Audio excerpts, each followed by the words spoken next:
हाय students, what's up. तो students, आज हम अपना टॉपिक कंटिन्यू करने जा रहे हैं क्लास 10th का। ठीक है, लास्ट जो हमारी वीडियो थी उसमें हमने डिस्कस किया था about the non cooperation movement in different stages पे। ठीक है, तो आज का जो टॉपिक है हम हमारे नेक्स्ट इवेंट की तरफ उसको आगे एक्सटेंड करने जा रहे हैं, that is about the civil disobedience movement. तो ऐसे कौन से इवेंट हुए जिसमें सिविल डिसोबीडियंस मूवमेंट को, ठीक है, लॉन्च करने के लिए हमारे जो फ्रीडम फाइटर्स थे उनको इंसिस्ट कर दिया। तो वीडियो स्टार्ट करने जा रहे हैं, ध्यान से देखना कि इसमें कौन कौन से ऐसे इवेंट्स हुए थे, कौन कौन से ऐसे हम कह सकते हैं घटनाएं हुई जिसके कारण जो सिविल डिसोबीडियंस मूवमेंट को गांधी जी ने लॉन्च किया। तो सबसे पहले हम बात करते हैं वॉर सिविल डिसोबीडियंस। ठीक है, सबसे पहले बनाई गई थी स्वराज पार्टी। आपको मैंने आई थिंक जो पिछली वीडियो में हमने डिस्कस किया था कि जो पर्सन्स थे जैसे कि पीजेंट हो गए, ट्राइबल हो गए, ठीक है, और प्लांटर जो वर्कर्स थे, उन्होंने स्वराज का जो मीनिंग था वो अपने अपने अकॉर्डिंग लिया था। जैसे कि प्लांटर्स क्या चाहते थे, फ्रीडम, कहाँ पे जो मूव कर सके एक जगह से दूसरी जगह पे, क्योंकि उनको अलाउ नहीं था। ठीक है, ऐसे ही जो पीजेंट्स थे वो क्या चाहते थे, अगेंस्ट द हाई रेवेन्यू, उन्होंने इस तरीके से स्वराज को लिया। तो हर पर्सन के अपने अपने नोशंस थे, उनको देखकर ही उन्होंने स्वराज को अचीव करने के लिए नॉन कोऑपरेशन मूवमेंट में पार्टिसिपेट किया था। तो यहाँ पे क्या था, जब उन्होंने सिविल डिसोबीडियंस मूवमेंट को स्टार्ट होने से पहले कुछ ऐसा हुआ, ठीक है, कुछ ऐसे इवेंट्स हुए जिसमें एक इवेंट ये था कि स्वराज पार्टी बनाई गई। स्वराज पार्टी जो थी वो किसने बनाई थी, उसमें हमारे दो पर्सन्स मेन आ जाते हैं जिन्होंने इसको फॉर्म किया था। एक तो थे मोतीलाल नेहरू, जवाहरलाल नेहरू जी के फादर, ठीक है, और दूसरे थे चित्तरंजन दास। ये दोनों ने मिलकर, जिसको हम CR दास भी कह देते हैं, इन दोनों पर्सन्स ने मिलकर स्वराज पार्टी को फॉर्म किया। ठीक है, तो अभी मैं इसको स्टार्ट करने जा रही हूँ कि Swaraj party, Congress leaders wanted to participate in the elections. अगर आपको याद हो कि जब हमारा नॉन कोऑपरेशन मूवमेंट स्टार्ट नहीं हुआ था तो उसमें कुछ कांग्रेस के लीडर्स ऐसे थे जो कि डर रहे थे कि उन्होंने इलेक्शंस में अगर पार्टिसिपेट ना किया, जब गांधी जी ने कहा था कि हमें नॉन कोऑपरेशन मूवमेंट स्टार्ट करना है, इसलिए हमें किसको बायकॉट कर देना चाहिए, जो लेजिस्लेटिव असेंबलीज की इलेक्शन है। तो लीडर्स ने उनकी बात मान ली थी। बट अब उसके बाद क्या हुआ, जब वो non cooperation movement violent form में कन्वर्ट हो गया, देन उसके बाद जो कांग्रेस के लीडर्स थे अभी वो क्या चाहते थे कि इलेक्शंस में पार्टिसिपेट किया जाना चाहिए। तो जिसके लिए उन्होंने क्या किया, स्वराज पार्टी को फॉर्म किया। और स्वराज पार्टी क्या किसने बनाया था, मोतीलाल नेहरू, ठीक है, एंड CR दास ने। ठीक है, वो क्यों चाहते थे, उन्होंने क्या फील किया, they felt that they can oppose British policies within the council. अभी अगर पर्सन्स इलेक्शंस लड़ेंगे, ठीक है, तो इलेक्शंस में वो विन करेंगे, कुछ ना कुछ उनके हाथ में पावर्स आएंगी, तो वो क्या कर सकते हैं, जो ब्रिटिशर्स पॉलिसीज बनाती हैं इंडियंस के अगेंस्ट, उनको एटलीस्ट वो क्या कर सकेंगे, उनके अगेंस्ट जा सकेंगे, उनको रोक सकेंगे। वो तब पॉसिबल होगा अगर वो इलेक्शंस लड़ेंगे, इलेक्शंस में जीतेंगे और उनके पास पावर्स आएंगे। तो इसी पर्पज से उन्होंने क्या करना शुरू किया, इलेक्शंस में पार्टिसिपेट करने की सोची। तो जब इसी सोच के कारण, ठीक है, स्वराज पार्टी को बना लिया गया। बट कुछ ऐसे पर्सन्स थे उस टाइम में जिसे हम कह सकते हैं ना यंग लीडर्स, जो अभी अभी आए थे, ठीक है, यंग लीडर्स थे, रेडिकल्स थे, जिनके अंदर बहुत ही ज़्यादा जोश था। वो चाहते थे कि जैसे कि जवाहरलाल नेहरू हो गए, ठीक है, कुछ ऐसे एक और पर्सन थे, जैसे कि मैंने यहाँ पर उनके नेम भी मेंशन किए हुए हैं, जवाहरलाल नेहरू एंड सुभाष चंद्र बोस। ये यंग लीडर्स थे, ठीक है, इनके हम कह सकते हैं कि अंदर बहुत सारा जोश भरा हुआ था। वो चाहते थे कि हमें जल्दी से जल्दी आज़ादी मिल जाए, चाहे कैसे भी मिल जाए। ठीक है, उन्होंने ये नहीं देखा कि हमने नॉन वायलेंस को फॉलो करना है या फिर वायलेंट तरीके को फॉलो करना है। रेडिकल्स थे, वो चाहते थे, they wanted some changes in the society, कि सोसाइटी में अब चेंजेस आए। बहुत ज़्यादा ब्रिटिशर्स ने हमें दबा रखा है, अब हम ब्रिटिशर्स के नीचे नहीं जो सप्रेस होकर रह सकते। ठीक है, तो उन्होंने इसी फॉर्म के लिए स्वराज पार्टी को भी ज्वाइन किया। तो कुछ ऐसे लीडर्स थे जो यंग थे और रेडिकल लीडर्स थे। आप प्लीज़ इनको क्या कर लिए, अंडरलाइन कर लीजिए, ताकि जो आपको पता लगे कि ये आपके लिए इम्पोर्टेंट टर्म्स हैं। तो जवाहरलाल नेहरू एंड सुभाष चंद्र बोस, इनका खुद का अपनी पॉलिसीज थी, इनकी खुद की अपनी नोशंस थी। वो ये नहीं था कि हाँ जी ठीक है जैसे पहले हमारे लीडर्स थे हम उस तरीके से चलेंगे और वही पॉलिसीज़ को फॉलो करेंगे, नहीं, उनके जो अपने आइडियाज़ थे वो अलग तरीके से थे। अभी हम बात करते हैं कि जो हमारे कंट्री में ऐसा क्या हुआ जिसके कारण जो हमारी इंडियन पॉलिटिक्स थी उसको पूरी शेप मिल गई, मतलब प्रॉपर तरीके से वो पॉलिटिकल कंडीशन जो थी वो बिल्कुल ही चेंज हो गई। वो था एक तो उस टाइम में ग्रेट डिप्रेशन हुआ। ग्रेट डिप्रेशन 1929 में हुआ तो यूएसए में था, लेकिन उसका इफेक्ट कहाँ पे पड़ा, हमारी इंडिया की इकोनॉमी पे भी पड़ा। और मोर ओवर जितनी भी एग्रीकल्चरल प्रोडक्ट्स थी उसमें भी क्या आ गया, रिसेशन आ गया। आपको याद होगा कि नॉन कॉपरेशन मूवमेंट में हमने क्या किया था, हमने पीजेंट्स के बारे में पढ़ा था, ठीक है, कि पीजेंट्स को लेकर अवध में एक उन्होंने किसान सभा बनाई थी। कौन सी थी वो, अवध किसान सभा, है ना। तो अवध किसान सभा में उन्होंने क्यों बनाई थी, ताकि वो पेजेंट्स का सपोर्ट जो है वो गेन कर सके, उनकी डिफ़िकल्टीज़ को रिमूव कर सके। बट 1929 में क्या हुआ, एक ऐसा डिप्रेशन आया जिसके कारण एग्रीकल्चर की जो प्रोडक्शन थी वो बिल्कुल ही डाउन हो गई।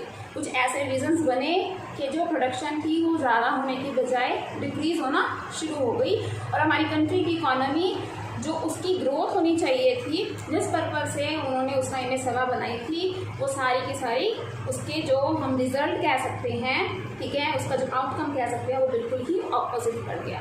तो 2 फैक्टर्स ऐसे थे जिसने हमारे इंडियन पॉलिटिक्स को शेप दिया। वो कौन कौन से थे, वर्ल्ड डिप्रेशन, ठीक है, वर्ल्ड इकोनॉमिक डिप्रेशन जो कहाँ कब हुआ था, 1929 में हुआ, ओके।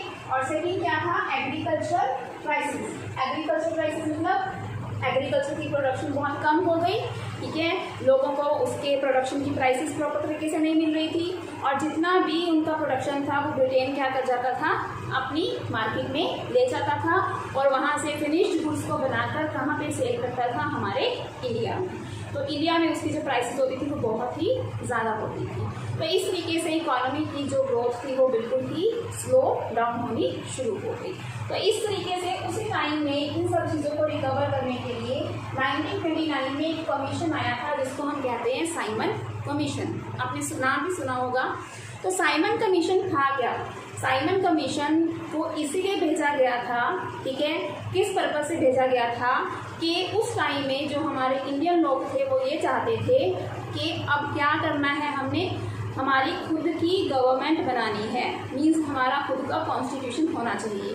जैसे मैंने आपको इस पॉइंट में मेंशन किया था कि कुछ ऐसे रेडिकल लीडर्स थे जिनके खुद के नोशन थे, वो नहीं चाहते थे कि हम किसी के अंडर कंट्रोल में रहें, ठीक है, वो क्या चाहते थे कि अपना अलग से कॉन्स्टिट्यूशन हो। तो जब ब्रिटिशर्स को लगा कि अगर पर्सन जो हैं वो कॉन्स्टिट्यूशन की डिमांड कर रहे हैं, अगर उन्होंने अपना कॉन्स्टिट्यूशन बना लिया तो हमारा क्या होगा, हमें तो वो यहाँ से बाहर निकाल देंगे, ठीक है, जो हमारी कॉलोनी है वो बिल्कुल ही ख़त्म हो जाएगी, हमारा ट्रेड जो है वो बिल्कुल फिनिश हो जाएगा। तो उन्होंने इस चीज़ को दबाने के लिए, ठीक है, इंडियंस को थोड़ा सा इम्प्रेस करने के लिए एक कमीशन बनाया जिसको उन्होंने साइमन कमीशन का नाम दिया। अब क्वेश्चन ये आता है कि उसको साइमन कमीशन ही क्यों दिया, क्योंकि उसका जो लीडर था वो कौन था, सर जॉन साइमन। उसके नेम से ही इस कमीशन का नेम रखा, और वो कब आया था, 1920, ठीक है, 1928 में हमारे पास आया था साइमन कमीशन 1928, क्योंकि 1929 में इकोनॉमिक जो था डिप्रेशन हुआ, ठीक है, और उससे 1 साल पहले ही साइमन कमीशन हमारे इंडिया में आ गया था। अब बात तो ये थी कि जब साइमन कमीशन हमारे कंट्री में आया, ठीक है, किस पर्पज़ से आया था कि चलो कॉन्स्टिट्यूशन को बना लेंगे हम, तो हमारे इंडियंस को तो खुश होना चाहिए था, बट उन्होंने उसका कैसे वेलकम किया, स्लोगन देकर। वो स्लोगन क्या था, साइमन गो बैक, कि साइमन वापस चले जाओ हमारे इंडिया से। उसके पीछे रीज़न क्या था, ये क्वेश्चन बहुत जो है इम्पोर्टेंट है कि साइमन गो बैक का जो स्लोगन था वो क्यों लगाया गया, क्योंकि उसका पर्पस तो क्या था, हमारे इंडियंस के लिए इंडियन का अलग से कॉन्स्टिट्यूशन बनाना, उसी पर्पस के लिए वो आया। लेकिन उसको क्या बोला गया, साइमन गो बैक, ठीक है। वो क्यों बोला गया, क्योंकि इस कमीशन में कोई भी इंडियन इंक्लूड नहीं था, सारे के सारे कौन से मेंबर से, ब्रिटिशर्स थे। तो अब कॉन्स्टिट्यूशन तो इंडिया का बन रहा है ना, और उसमें इन्वॉल्व कौन होता है, सारे ब्रिटिशर्स। देन ऑब्वियसली वो अपना ही एडवांटेज देखेंगे, इंडिया का एडवांटेज नहीं देखेंगे। तो जब ये सारी चीज़ें होने लगी, जब उनको बोला गया कि आप वापस चले जाओ, ठीक है, तो ब्रिटिशर्स को लगा कि अब जो इंडियंस हैं वो बहुत ही ज़्यादा क्या हो रहे हैं, एंग्री हो रहे हैं। तो उनको थोड़ा सा लालच देने के लिए उन्होंने क्या किया, एक पर्सन था जिसका नाम था लॉर्ड इरविन, उसको भेजा, ठीक है। तो लॉर्ड इरविन ने क्या बोला, एक तो डोमिनियन स्टेटस का, ठीक है। अभी डोमिनियन स्टेटस क्या होता है वो मैं आपको बता देती हूँ, ठीक है। जो लॉर्ड इरविन था उसने ऑफर किया डोमिनियन स्टेटस का, एंड इसने क्या ऑफर किया, राउंड टेबल कॉन्फ्रेंस, ठीक है, अक्टूबर 1929। अब इनमें फ़र्क क्या है, दोनों में क्या होती है ये।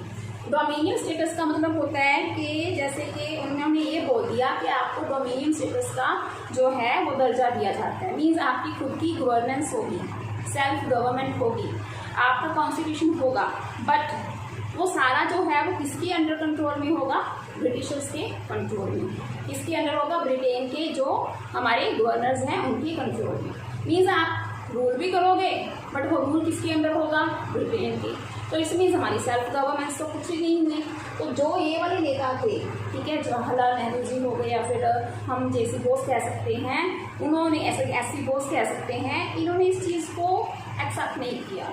उनको ये था कि अब हमें किसी के अंडर में रहना ही नहीं है, ठीक है। तो और राउंड टेबल कॉन्फ्रेंस बुलाई गई। राउंड टेबल कॉन्फ्रेंस क्या होती है, ये मोस्टली वहाँ पे राउंड टेबल कॉन्फ्रेंस बुलाते थे। कॉन्फ्रेंस एक ऐसी कॉन्फ्रेंस होती थी जिसमें कुछ इंडियन के मेंबर्स जो होते थे वो भी इसको ज्वाइन करते थे, ठीक है। वो क्यों बुलाते थे उनको, ताकि उनको पता चल जाए कि उनकी क्या प्रॉब्लम्स हैं, उनको हम कैसे सॉल्व कर सकते हैं, कौन सी नई पॉलिसीज़ बना सकते हैं।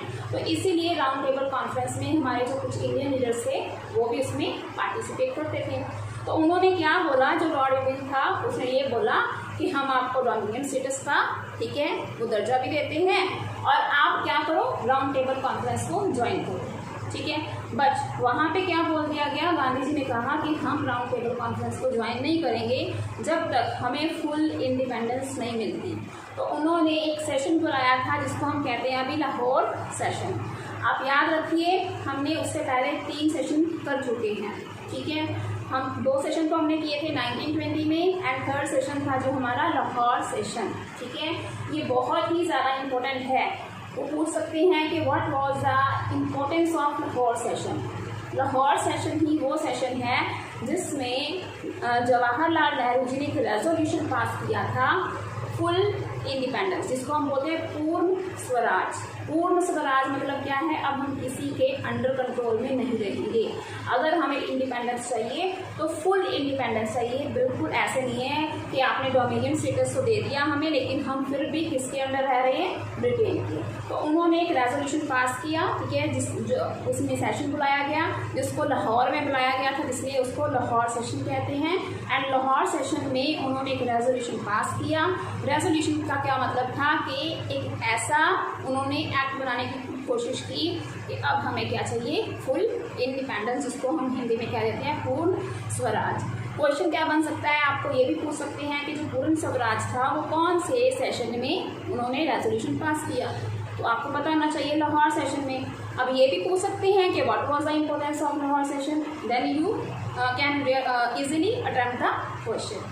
अभी देखिए, मैं इसको एक बार ठीक है फिर से आपको समझा देती हूँ कि जो हमारा साइमन कमीशन था उसको हेड किसने किया था, सर जॉन साइमन में, और कितने में आया था, तो 1928 में। उसको क्या टास्क दिया गया था कि इंडिया का कॉन्स्टिट्यूशन बनाना है, उनकी डिमांड की जा रही थी।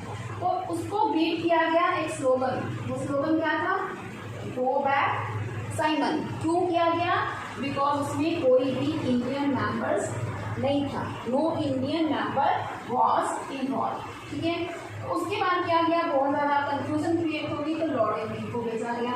अभी लॉर्ड इरविन ने क्या किया, डोमिनियन स्टेटस का उनको ऑफर किया और साथ ही साथ में उनको ऑफर किया कि राउंड टेबल कॉन्फ्रेंस को आप ज्वाइन करो। और वो राउंड टेबल कॉन्फ्रेंस कब हुई थी, अक्टूबर 1929, ठीक है जी। तो उसके बाद क्या हुआ, लाहौर सेशन बुलाया गया दिसंबर 1929। इसको याद रखना है आपने कि दिसंबर 1929 में क्या बुलाया गया, लाहौर सेशन। उसमें एक रेजोल्यूशन को पास किया गया और उसमें क्या डिमांड किया गया, फुल इंडिपेंडेंस, ठीक है। तो उन्होंने क्या किया, ठीक है, जो लाहौर सेशन था वो बुलाया गया, वहाँ पे फुल इंडिपेंडेंस का जो रेजोल्यूशन रखा गया। हाँ, उसमें एक चीज़ और भी बोली गई थी, वो ये थी कि जो हमारा 26 जनवरी है, it should be celebrated as an independence day. जैसे कि आज हमारा इंडिपेंडेंस डे 15 अगस्त को सेलिब्रेट किया जाता है, बट लाहौर सेशन में ये उन्होंने अपनी डिमांड रखी थी कि जो 26 जनवरी है, हमारा जब कॉन्स्टिट्यूशन बन के रेडी होकर उसको इम्प्लीमेंट कर दिया गया, तो हम इस दिन को कैसे सेलिब्रेट करेंगे as an independence day. But ये प्रॉपरली उसको ठीक है डिसाइड नहीं किया गया, तो उसको वहीं पे ही छोड़ दिया गया। तो स्टूडेंट्स, अभी ये था हमारा ठीक है जो साइमन कमीशन के बारे में था, साइमन कमीशन कैसे आया, उसमें क्या प्रॉब्लम आई और उसके बाद क्या उसमें जो था रिजल्ट निकल कर आया। तो अभी हम नेक्स्ट इवेंट की बात करते हैं, दैट इज़ ऑफ जो था हमारा दांडी मार्च, जिसको हम सॉल्ट लॉ भी कह देते हैं, आपने सुना होगा। ठीक है, तो कुछ ऐसा इवेंट और भी हुआ जिसने सिविल डिसोबीडियंस मूवमेंट को स्टार्ट करने में हेल्प की। तो क्या था सॉल्ट मार्च, ठीक है, वो जब हमारा सॉल्ट मार्च को दांडी मार्च भी कहा जाता है। इसमें हम इसके तीन जो है मेन जो नोशंस हैं, तीन करेंगे कि इसको क्यों किया गया और कब किया गया और कैसे किया गया। ठीक है, इसको मतलब कब स्टार्ट किया गया और क्यों किया गया, उसके पीछे रीज़न क्या था। रीज़न ये था कि उसमें जो टैक्स इम्पोज किया गया था, टैक्स को इंक्रीज कर दिया गया था, किसके ऊपर, सॉल्ट के ऊपर। ठीक है, अब आपको पता है कि जो सॉल्ट है it was a common thing, it is a common thing, अभी भी है। ठीक है, it was consumed by rich people as well as poor. तो ये हमारी बेसिक नेसेसिटी है, हम खाना खाने में के बहुत सी चीज़ें बनाने में मोस्टली नमक का यूज़ होता ही है। तो टैक्स की जो अमाउंट थी वो इंक्रीज़ हो गई। जो पुअर पीपल थे दे वर नॉट एबल टू ठीक है by the salt, so that's why उन्होंने कहा कि जो या तो सॉल्ट के ऊपर क्या कर दिया जाए, टैक्स ख़त्म कर दिया जाए, या फिर हमें परमिशन दे दी जाए कि हम सॉल्ट को अपने ही कंट्री में क्या कर सके, मैन्युफैक्चर कर सके। बट उन्होंने इस बात को माना नहीं, तो उन्होंने क्या किया, ठीक है, जो सॉल्ट मार्च था वो स्टार्ट कर दिया। देखिए अभी इसको वाई में अगर आपसे पूछा जाता है कि क्यों उसको स्टार्ट किया गया, बिकॉज टैक्स वॉज इंक्रीज, किसके ऊपर, सॉल्ट के ऊपर, and it was used by rich as well as poor. अब आपको पता है कि जो सॉल्ट है वो सबके द्वारा ही कंज्यूम किया जाता है, चाहे कोई रिच पर्सन है चाहे वो पुअर पर्सन है। और इसको स्टार्ट कब किया गया, 12 मार्च 1930 को। ठीक है, तो आपने ये डेट पूरी प्रॉपर तरीके से याद रखनी है कि कब स्टार्ट किया गया, 12 मार्च 1930 को। इसको एंड कब किया गया, 6 अप्रैल 1930 को। अभी 12 मार्च को ही क्यों स्टार्ट किया गया, उसके पीछे भी रीज़न है। ठीक है, इसमें क्या था कि गांधी जी ने लॉर्ड इरविन, जो हमने अभी रिसेंटली साइमन कमीशन में रीड किया था, जिसका नेम कि लॉर्ड इरविन कौन था, कि जब साइमन कमीशन आया वो फेल हो गया, लोगों ने उनको जाने के लिए बोल दिया, तो लॉर्ड इरविन आए थे, उन्होंने डोमिनियन स्टेटस का, ठीक है, और फर्स्ट जो हमारी राउंड टेबल कॉन्फ्रेंस थी उसके लिए ऑफर दी थी हमारे कंट्री में आकर। तो उसमें क्या था, जो लॉर्ड इरविन को गांधी जी ने एक लेटर लिखा, उस लेटर में उन्होंने 11 डिमांड्स लिखी, और उस 11 डिमांड्स में एक डिमांड ये भी थी कि सॉल्ट के ऊपर टैक्स को हटा दिया जाए, या फिर क्या किया जाए, उसको मैन्युफैक्चर करने की जो फ्रीडम है वो हमें दे दी जाए कि हम अपने इंडिया में ही उसको मैन्युफैक्चर कर सकें। और जो बाकी 10 डिमांड्स और थी वो भी जो कॉमन पीपल के फ़ायदे के लिए ही लिखी गई थी उसमें। और उनमें ये भी लिखा गया कि ये सारी जो डिमांड्स हैं, ऑल दीज 11 डिमांड्स, वो कब तक पूरी हो जानी चाहिए, 11 मार्च 1930। मीन्स 11 डिमांड्स को कब तक पूरा कर देना चाहिए, 11 मार्च 1930 तक। तो जो लॉर्ड इरविन था उसने इसको मतलब हम कह सकते हैं लाइटली ले लिया कि कुछ नहीं होगा। ठीक है, बट जब इन डिमांड को पूरा नहीं किया गया तो गांधी जी, ठीक है, 12 मार्च 1930 को कौन सा जो एक्ट है या लॉ कह सकते हैं, उन्होंने स्टार्ट कर दिया सॉल्ट लॉ। अभी सॉल्ट ही क्यों यूज़ किया उन्होंने इस चीज़ को, क्योंकि वो चाहते थे कि ज़्यादा से ज़्यादा लोग इसमें पार्टिसिपेट करें। तो उन्होंने वो कॉमन इशू उठाया जो कि सभी जो कॉमन पीपल थे उनको उससे प्रॉब्लम थी, तो सॉल्ट सभी के द्वारा यूज़ किया जाता था, इसीलिए उन्होंने सॉल्ट को ही चूज़ किया और उसको नेम क्या दे दिया, सॉल्ट लॉ। तो जब उन्होंने उनकी डिमांड्स को एक्सेप्ट नहीं किया तो 12 मार्च को गांधी जी अपने 78 वॉलंटियर्स के साथ, ठीक है, दांडी मार्च के लिए चल पड़े। दांडी मार्च उन्होंने कहाँ से स्टार्ट की थी, अपने आश्रम से जो साबरमती थी, साबरमती से वो कहाँ तक गए थे, दांडी तक गए थे। अप्रॉक्सीमेटली उन्होंने 240 माइल्स, ठीक है, वो पैदल चल के गए थे। 240 माइल्स उन्होंने कितने दिनों में कंप्लीट की यात्रा, ट्रैवलिंग कितने दिनों में? 24 days. It's means 10 miles per day, ठीक है। 10 मील चलते थे वो हर रोज़। वहाँ पे स्टे करते कहीं पे, ठीक है। विलेजर्स के साथ मिलते, लोगों को सिविल डिसोबीडियंस मूवमेंट के बारे में बताते, उनको अपने साथ में मिक्सअप कर लेते थे। तो उन्होंने वो 78 वॉलंटियर्स ही क्यों लिए? आपको पता है कि गांधी जी जो चलते थे वो बहुत ही ज़्यादा फास्ट चलते थे, क्योंकि उनकी स्पीड बहुत ज़्यादा थी। तो इसलिए उन्होंने उन पर्सनस को लिया जो बहुत ही ज़्यादा तेज चलने वाले थे, जिनकी जो वॉकिंग थी स्पीड बहुत ज़्यादा थी। तो उन्होंने वही 78 पर्सनस को अपने साथ चुना। तो 240 माइल्स उन्होंने कंप्लीट किया 24 डेज में। अप्रॉक्सीमेटली यू कैन से कि 10 माइल्स वो हर रोज़ चलते थे और दांडी में गए। वहाँ पे जो दांडी है वो एक कोस्टल प्लेस है, कोस्टल एरिया है। तो वहाँ पे जाकर उन्होंने क्या किया? सॉल्ट बनाया by boiling the ocean water या सी वाटर को बॉयल करके। और क्या किया? सॉल्ट मार्च, जो सॉल्ट लॉ था उसको वायलेट किया, उसको तोड़ा। और उन्होंने क्या दिखाया कि यस, हमने अभी सॉल्ट बना भी लिया और हम उसके ऊपर टैक्स जो है वो देंगे भी। तो ये था हमारा सॉल्ट लॉ, ठीक है। तो अभी मैं आपको बता रही हूँ, देखिए सबसे पहले तो आपको पॉइंट क्लियर हो चुका है। और कब स्टार्ट हुआ? 12 मार्च को, और एंड हुआ 6 अप्रैल 1932 था, ठीक है। ये कंप्लीट हो चुका था। अभी हाउ में क्या जाता है कि कैसे स्टार्ट किया? लेटर सेंड किया गया किसको? लॉर्ड इरविन को। तो उसमें कितनी डिमांड्स रखी गई? 11 डिमांड्स, ठीक है। किसने रखी थी? वो गांधी जी ने रखी थी। ये कब तक कंप्लीट हो जाएगी? 11 मार्च तक कंप्लीट हो जानी चाहिए। बट लॉर्ड इरविन ने उसका, ठीक है, प्रॉपरली उसको नहीं देखा, उसको लाइट नहीं लिया। तो 78 वॉलंटियर्स के साथ गांधी जी चल पड़े दांडी मार्च के लिए, ठीक है। वो कहाँ से कहाँ तक गए थे? 24 डेज उन्होंने अपने आश्रम से स्टार्ट किया। 240 माइल चले वो साबरमती से लेकर दांडी तक, ठीक है। तो ये सब चीज़ें आपको याद रखनी पड़ेंगी कि कितने माइल चले, कितने वॉलंटियर्स थे, कितने दिनों में उन्होंने कंप्लीट की, हर रोज़ कितना चलते थे वो, ठीक है। तो ये सब चीज़ों को आप प्रॉपरली याद रखना है इसको। उसके बाद क्या आ जाता है? मैन्युफैक्चर किया उन्होंने सॉल्ट को, ठीक है, और सॉल्ट लॉ को वायलेट किया। तो ये था आपका सॉल्ट मार्च। तो अभी ये सब कुछ हुआ, ठीक है। तो अभी ये देखिए, आपने अभी सिविल डिसोबीडियंस मूवमेंट के बारे में भी थोड़ा सा रीड किया, ठीक है, कुछ ऐसे इवेंट्स रीड किए आपने। पहले नॉन कॉपरेशन मूवमेंट के बारे में भी देखा। तो उन दोनों में क्या हम कह सकते हैं कॉमन चीज़ें थी या कॉमन में डिफरेंस था? उसमें ये था कि जो नॉन कॉपरेशन मूवमेंट था उसमें तो उन्होंने लोगों ने ब्रिटिश गवर्नमेंट के साथ नॉन कॉपरेट करना शुरू किया था। नॉन कॉपरेट का मतलब असहयोग, जैसे कि यूनिवर्सिटीज़ को छोड़ दिया, कॉलेजेस को छोड़ दिया, खादी क्लोथ को पहनना शुरू कर दिया, ठीक है। कुछ इस तरीके से उन्होंने असहयोग किया। ऐसे ही जो पेजेंट्स थे उन्होंने अपने अलग से, ठीक है, ट्राइबल लोगों ने अलग से मूवमेंट को लिया। तो इसमें क्या था? उन्होंने कहा था अभी गांधी जी ने कि हमने जो नॉन कॉपरेट करना तो शुरू कर ही दिया, अब इनको डिसऑबे भी करेंगे। डिसऑबे जैसे कि यहाँ पे किया, क्या किया उन्होंने कि गांधी जी ने सॉल्ट बनाया और टैक्स भी पे नहीं किया। और इसका मतलब क्या हो गया? ब्रिटिशर्स को वो डिसऑबे भी करना उन्होंने स्टार्ट कर दिया, ठीक है जी। तो गवर्नमेंट का क्या रिएक्शन था अभी इसमें देखते हैं। गवर्नमेंट का रिएक्शन क्या हो गया? जो गवर्नमेंट थी, ब्रिटिश गवर्नमेंट थी, तो बहुत ज़्यादा वो क्या हो गई? एनरेज्ड हो गई। उन्होंने लीडर्स को अरेस्ट करना शुरू कर दिया। और उसमें एक लीडर था जिसका नाम था अब्दुल गफर खान, जिसको हम फ्रंटियर गांधी भी बोलते हैं, ठीक है। क्यों? क्योंकि वो गांधी जी को बहुत मानते थे, उनकी तरह ही काम करते थे, उनकी तरह पॉलिसीज़ को फॉलो करते थे। तो इसीलिए क्या था, अब्दुल गफर खान को, जो उनका मेन डिसाइपल था, उसको पकड़ लिया गया। इवन गांधी जी को भी पकड़ लिया गया, अरेस्ट कर लिया गया। तो जब गांधी जी को अरेस्ट किया गया उसके बाद जो पूरे लोग थे, कॉमन पीपल थे, वो बहुत ही ज़्यादा एंग्री मूड में आ गए।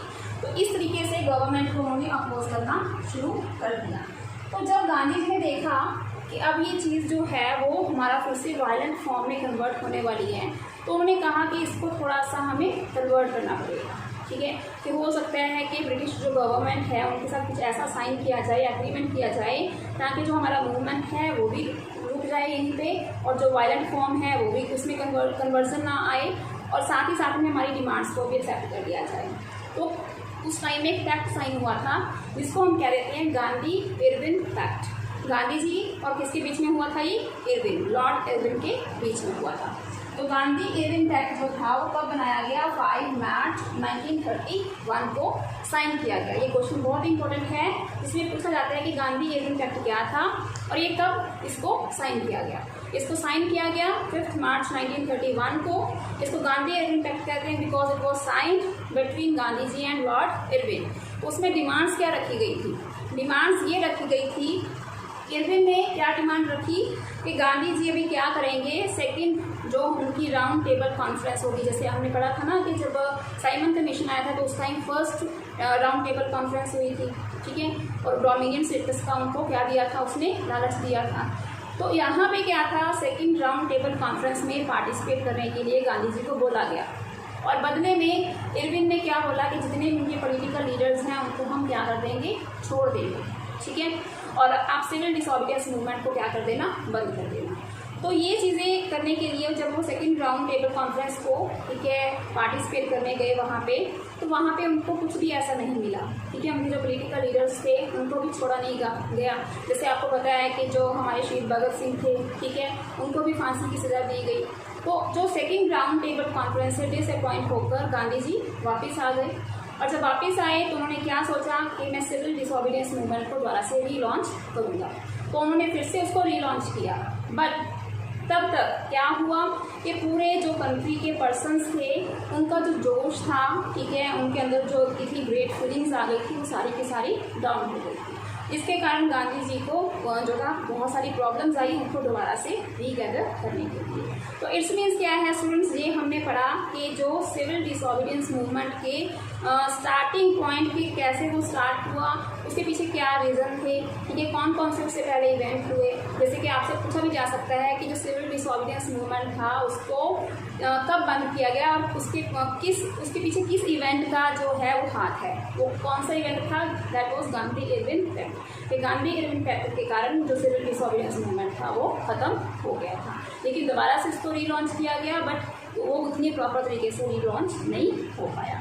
तो ठीक है स्टूडेंट, आगे हम इसका दोनों का डिफरेंस भी करेंगे कि नॉन कोऑपरेशन मूवमेंट और सिविल डिसोबीडियंस मूवमेंट दोनों में क्या डिफरेंस है, क्योंकि कई बार डायरेक्टली आपसे क्वेश्चन पूछ लिया जाता है कि what is the difference between the civil disobedience and non cooperation movement. तो आपको उसके बेसिस जो है वो याद होने चाहिए कि कब स्टार्ट हुआ था, कब एंड हुआ था, किसने पार्टिसिपेट किया, किसने नहीं किया।